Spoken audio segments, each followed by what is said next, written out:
ಇಲ್ಲ, ಇವರ ಕೈಲಿ ಏನೂ ಆಗುದಿಲ್ಲ. ನಮ್ಗೆ ಇವರ ಮೇಲೆ ಕೋಪ ಇಲ್ಲ, ನಮ್ಗೆ ಇರುವುದು ಇವರ ಮೇಲೆ ಅನುಕಂಪ, ಇವರ ಮೇಲೆ ಇರೋದು ನಮ್ಗೆ ಇವರಿಂದ ಏನೂ ಆಗುದಿಲ್ಲ. ಮತ್ತೆ ಭಾರಿ ಚಂದ ಸ್ಪೀಚ್ ಮಾಡ್ತಾರೆ. ನಾನು ಜಾತಿ ಈಗ ಇರುವ ಸರ್ಕಾರದಿಂದ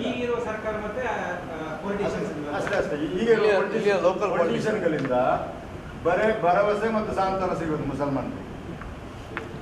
ಬಿಜೆಪಿ ಗೌರ್ಮೆಂಟ್ ಇರುವಾಗ ಅಟ್ಲೀಸ್ಟ್ ಕೆಲವು ಕ್ರಮಗಳಾದರೂ ಕೈಗೊಂಡು, ನಾನೇ ಸಾಕ್ಷಿ, ನಾನು ಕೊಟ್ಟ ಕೇಸನ್ನು 1 ಗಂಟೆಯಲ್ಲಿ FIR ಮಾಡಿದ್ರು. 40 ವರ್ಷದ ನಂತರ ಪ್ರಭಾಕರ ಭಟ್ರ ಮೇಲೆ FIR ಆಗುವುದು, ಫಸ್ಟ್ FIR. ಅವರು ಕೋಮುದ್ವೇಷ ಭಾಷಣ ಮಾಡಿದ್ರು ಅಂತೇಳಿ. ಇವತ್ತು ಪುತ್ತೂರು ಕೋರ್ಟಲ್ಲಿ ನಡೀತಾ ಇದೆ. ಅದರ ಮೇಲೆ ರಿಟ್ಟಿಗೆ ಹೋದರು ಕೆಲವು ಜನ ಹೈಕೋರ್ಟಿಗೆ. ಹೈಕೋರ್ಟ್ ರಿಟ್ ರಿಜೆಕ್ಟ್ ಮಾಡಿತ್ತು.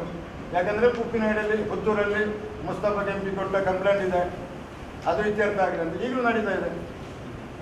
ಸೊ ಇವರು ಪ್ರಭಾಕರ ಭಟ್ರ ವಿರುದ್ಧ ನನ್ನ ಚುನಾವಣೆ, ನನ್ನ ಹೋರಾಟ, ಇದೆಲ್ಲ ಯಾಕೆ ಬೇಡ?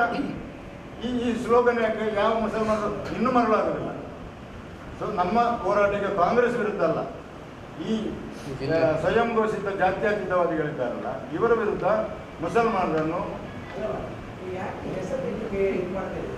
ಹೆಸರು ಒಂದೇ ಹೆಸರು ಇರೋದು, ತೆಗಿಬೇಕಾಗಿಲ್ಲ.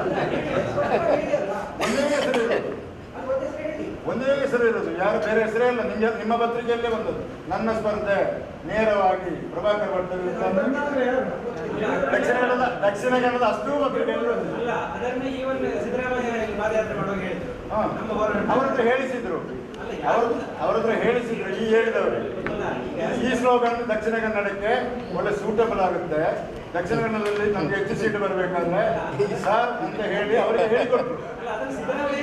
ಹೌದು, ಈ ಹೇಳಿದವರು 1 ನಿಮಿಷ ಹಿಂದಿನ ದಿವಸ ಇವರ ಹೇಳಿಕೆ ಬಂತು. 1 ವಾರ ದಕ್ಷಿಣ ಕನ್ನಡದಲ್ಲಿ ಪ್ರಭಾಕರ ಭಟ್ಟ ವಿರುದ್ಧ ಸ್ಪರ್ಧೆ ಮಾಡಲಿಲ್ವಾ? ಒಬ್ಬರೇ ಮಾಡಿದ್ರು. ಇಬ್ಬರು ಹೇಳಿದ್ದಾರೆ, ಶಕುಂತಲ ಶೆಟ್ಟರು ಹೇಳಿದ್ದಾರೆ, ರಮಣತ್ರ ಹೇಳಿದ್ದಾರೆ. ಶಕುಂತಲ ಶೆಟ್ಟರು ಪುತ್ತೂರಲ್ಲಿ ಹೇಳಿದ್ದಾರೆ, ಬಂಟ್ವಾಳದಲ್ಲಿ ರಮಣತ್ರ ಹೇಳಿದ್ದಾರೆ. ಅಲ್ಲ ಒಬ್ಬರೇ ಅಂತ ಹೇಳಿಕ್ಕೆ ಬರುವುದಿಲ್ಲ. ನಾನೇ ಹೇಳಿದ್ದೆ 2 ಅಂತ, ನೀವು ಹೇಳಿದಲ್ಲ 2 ನೆನಪು ಮಾಡಿದ್ದಲ್ಲ, ಇಬ್ಬರು ಇದ್ದಾರೆ. ಇಬ್ಬರು ಕೂಡ ನಮ್ಮ ಸ್ಪರ್ಧೆ ನೇರ ಪ್ರಭಾಕರ ಭಟ್ರ ವಿರುದ್ಧ. ನಮ್ಗೆ ಅಗತ್ಯ ಇಲ್ಲ ಪ್ರಭಾಕರ ಭಟ್ಟ ವಿರುದ್ಧ. ಪ್ರಭಾಕರ ಭಟ್ಟ ವಿರುದ್ಧ ಹೋರಾಟ ನಾವು ಕಾನೂನಾತ್ಮಕವಾಗಿ ಮಾಡ್ತಾ ಇದ್ದೇವೆ, ವೈಯಕ್ತಿಕವಾಗಿ ಅಲ್ಲ ಸರ್. ಅವರೇ ಮಾಡಿದ್ರು. ಪ್ರಭಾಕರ ಭಟ್ಟ ಜನವೇ ಆ ಉಸ್ತುವಾರಿ ಮಂತ್ರಿಯ ಸಭೆಯನ್ನು ನಿಲ್ಲಿಸಿದ್ರು. ಕಲ್ಲು ತೂರಾಟ ಆಯಿತು, ಎಲ್ಲ ಪತ್ರಿಕೆಯಲ್ಲಿ ಬಂತು, ಟಿವಿಯಲ್ಲಿ ಬಂತು. ಈಗ ಒಟ್ಟಾರೆ ಇಲ್ಲಿ ಏನಾಗಿದೆ ಅಂದರೆ